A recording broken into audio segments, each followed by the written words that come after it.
Tema: fuerza normal en plano inclinado. Competencia: reconocer el procedimiento para su cálculo. Tenemos un plano inclinado con un ángulo alfa igual a 35 grados, una masa de 5 kilogramos que está sobre ese plano inclinado y un coeficiente de rozamiento igual a 0.2. La fuerza normal es una fuerza que es perpendicular a la superficie donde se encuentra el objeto. Perpendicular significa que tiene un ángulo de 90 grados. Ahora, para calcular su valor, tendremos que calcular el valor del vector que se opone a la fuerza normal, que por definición sabemos que es el peso. Pero también sabemos por definición que el peso es un vector que va hacia abajo. Luego tenemos acá, digamos que una especie de dicotomía entre este que es el vector peso que va hacia abajo y el vector que se opone a la fuerza normal.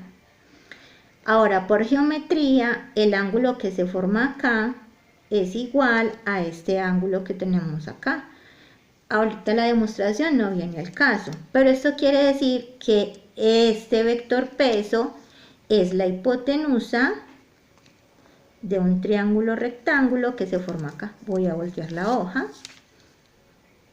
Pues aquí tenemos un triángulo rectángulo.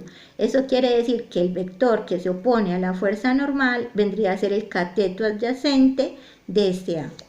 Ahora nosotros sabemos por definición de funciones trigonométricas que el cateto adyacente corresponde a la función coseno de ese ángulo.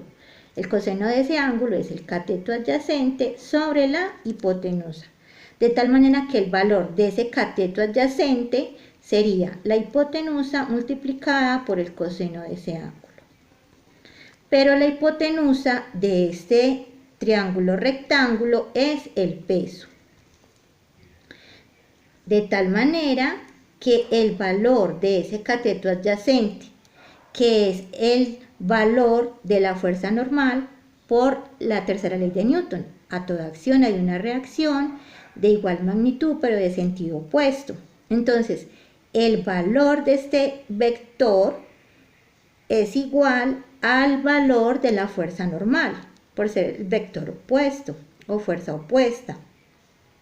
Eso quiere decir que siempre que queramos calcular la fuerza normal en un plano inclinado, vamos a multiplicar el peso del objeto que tenemos por el coseno del ángulo de inclinación de ese plano.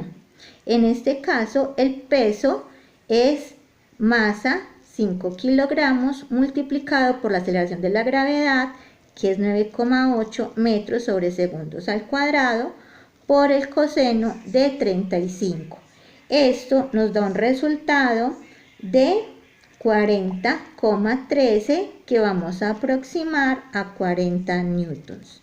Y de igual manera, teniendo la normal, podemos calcular la fuerza de rozamiento, cuya fórmula es el coeficiente de rozamiento multiplicado por la normal que nos dio. En este caso, el coeficiente de rozamiento es 0.2.